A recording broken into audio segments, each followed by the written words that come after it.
Bonjour, je m'appelle Thibaut Evangelista, je suis consultant en investissement au Brésil. Je travaille pour la société Brasil Partner, qui est implantée à Fortaleza depuis 2006. Notre mission est d'accompagner les expatriés et les investisseurs dans leur démarche au Brésil. Alors dans une petite série vidéo, je vais vous présenter le pourquoi et le comment de l'investissement au Brésil. Première question, pourquoi le Brésil? Face à la conjoncture française européenne plutôt morose, vous vous êtes certainement déjà demandé où investir votre patrimoine afin d'améliorer le rendement de votre capital. Vous avez bénéficié des conditions favorables de l'économie française et avez vu votre patrimoine se valoriser jusqu'au début des années 2000. Aujourd'hui, d'autres pays vivent ce boom. Il serait donc intéressant d'en profiter. Les crises financières et économiques de 2007 et 2008, ainsi que les politiques actuelles qui visent à taxer de plus en plus vos revenus et votre patrimoine, sont un véritable frein à l'investissement. Nous nous sommes donc intéressés aux pays qui profitent de la situation économique mondiale et en tirent bénéfice.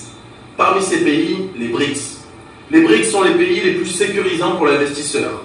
Les BRICS sont le Brésil, la Russie, l'Inde, la Chine et depuis 2009 ont été rejoints par l'Afrique du Sud. Nous nous sommes spécialisés sur le Brésil, qui est la deuxième économie du BRICS, et ceci pour plusieurs raisons. Revenons tout d'abord aux fondamentaux. Le Brésil est un pays continent, c'est le géant de l'Amérique latine. Il s'étend sur plus de 8,5 millions de kilomètres carrés, soit 17 fois la superficie de la France.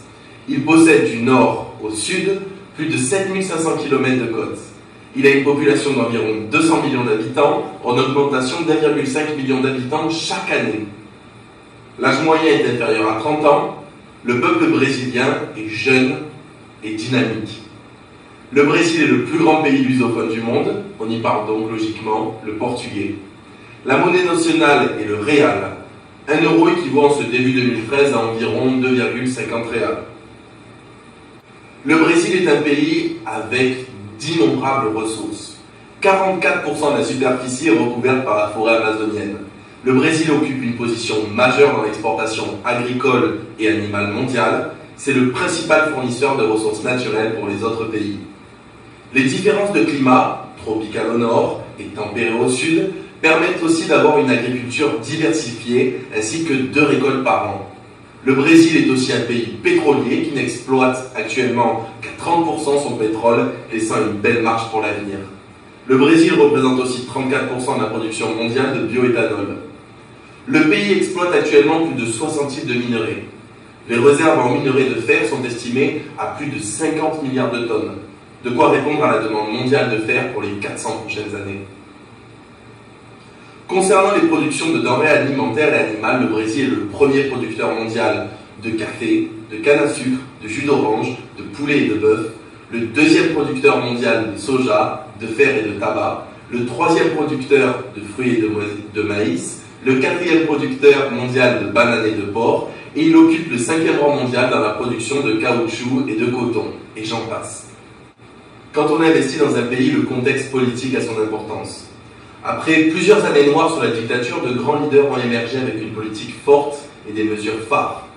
En premier lieu avec le président Lula da Silva, qu'on appelle ici plus communément Lula. Il a su fédérer et redresser le pays entre 2003 et 2011. Aujourd'hui, la présidente Dilma Rousseff poursuit la politique menée par son prédécesseur. Depuis Lula, la politique n'est ni marquée à gauche, ni marquée à droite. C'est une politique centriste. Elle vise d'un côté à valoriser les efforts des entrepreneurs avec notamment un système de taxation peu pénalisant. D'un autre côté, la politique menée par le biais de mesures sociales a fait reculer la pauvreté et a créé l'émergence d'une classe moyenne.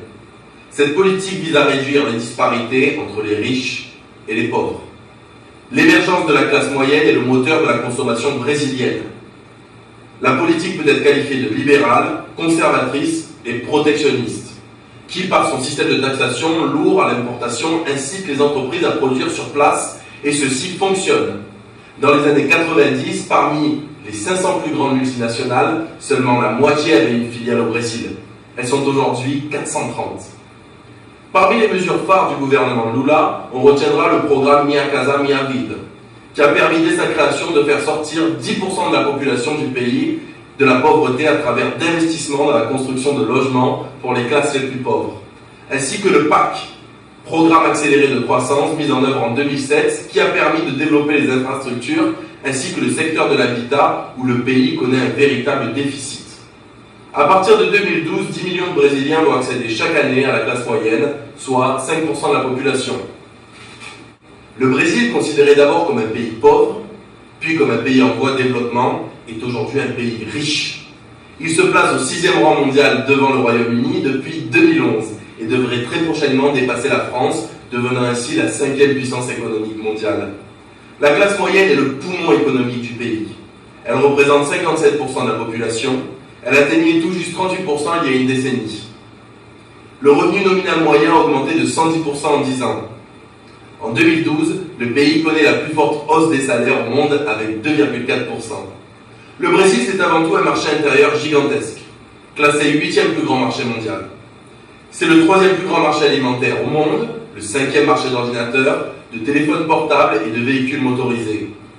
Le pays affiche un taux de chômage très faible, de l'ordre de 5%. On considère qu'il s'agit d'une période de plein emploi.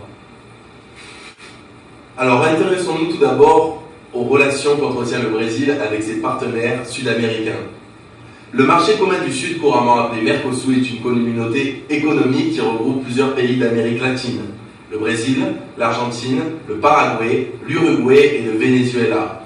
Le Brésil est l'acteur économique principal de l'Amérique latine et occupe une place centrale dans les échanges. Il joue le rôle de carrefour et tire largement avantage de ces accords. Par ailleurs, il stimule la croissance de ses voisins. Le Brésil représente actuellement la moitié de l'économie du continent sud-américain.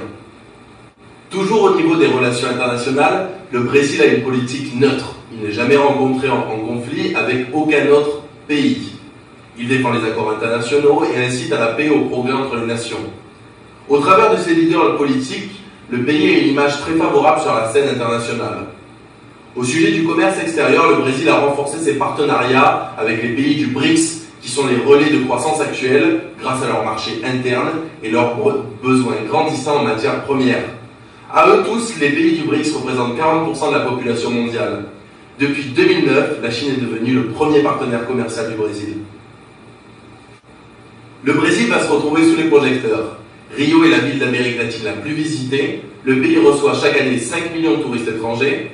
La stabilité du pays, encore toute récente, laisse à penser que le tourisme va se développer fortement dans les années à venir. Différents événements sportifs vont éclairer le Brésil. Le pays reçoit cette année la Coupe des Confédérations de football. En 2014, la Coupe du monde de football. En 2015, la Copa América. Et en 2016, les Jeux Olympiques. Alors pourquoi le Brésil ? Un grand nombre d'indicateurs économiques et de rapports d'organismes financiers laissent entrevoir une croissance importante et durable sur du long terme. La croissance est stable depuis 2000, malgré une légère accalmie en 2012. Le FMI prévoit une croissance de l'ordre de 4,5% en 2013. De nombreux groupes internationaux ont déjà profité du dynamisme brésilien.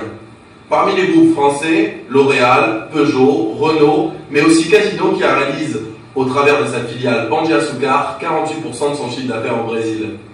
De nombreux particuliers ont investi au Brésil par le biais de structures comme Brasil Partner, qui accompagnent les investisseurs et personnes souhaitant s'expatrier tout au long de leur projet. Le Brésil offre des garanties et avantages non négligeables pour l'investisseur étranger, et notamment français. C'est le 4e pays au monde qui reçoit le plus d'IDE. IDE sont les investissements directs étrangers. Et pour cause, l'investisseur étranger peut détenir 100% de son capital. Il n'est pas obligé de s'associer avec un natif et éloigne ainsi le premier risque lié à l'investissement direct étranger. De plus, pour les Français, les accords signés entre la France et le Brésil ne vous soumettent pas à la double imposition. Il serait donc temps que vous en profitiez. L'investissement au Brésil n'est pas chose aisée. Il nécessite une importante implication personnelle, du temps, des informations et un réseau de professionnels qualifiés sur place afin de vous appuyer dans les démarches administratives et dans la compréhension du marché brésilien. Il est donc déconseillé de tenter l'aventure sans l'appui d'experts établis depuis plusieurs années dans le pays. Brasil Partner pourrait être votre interlocuteur unique, alliant les compétences de professionnels de l'investissement immobilier, d'experts en fiscalité et en comptabilité et en droit brésilien. Nous proposons des solutions appropriées qui vous permettront d'investir de manière efficace et sécurisée, avec une veille constante sur le marché et un suivi en français. Brasil Partner, c'est entre autres plus de 150 particuliers qui nous ont fait confiance et plus de 80 demandes de visa d'investisseurs. Pour faire un point sur cet exposé, on retiendra que le Brésil est une puissance mondiale, que le Brésil a une économie en pleine croissance, stable, accélérée, que le Brésil est un pays de ressources abondantes, qui ne risque pas d'en manquer, que la politique est stable et protectionniste et un véritable levier pour l'investisseur, que le pays va être sous les projecteurs grâce à des événements mondiaux et qu'il y a de nombreuses opportunités, des avantages pour les investisseurs particuliers français. Donc je vous remercie pour votre attention.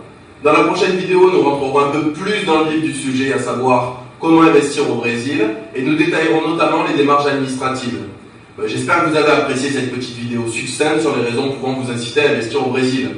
N'hésitez pas à visiter notre site brasilpartner.com ou à rentrer directement en contact avec moi sur mon adresse email t.evangelista@brasilpartner.com. Je me ferai un plaisir de vous répondre. Je vous remercie encore pour votre attention et je vous dis à très bientôt. Au revoir.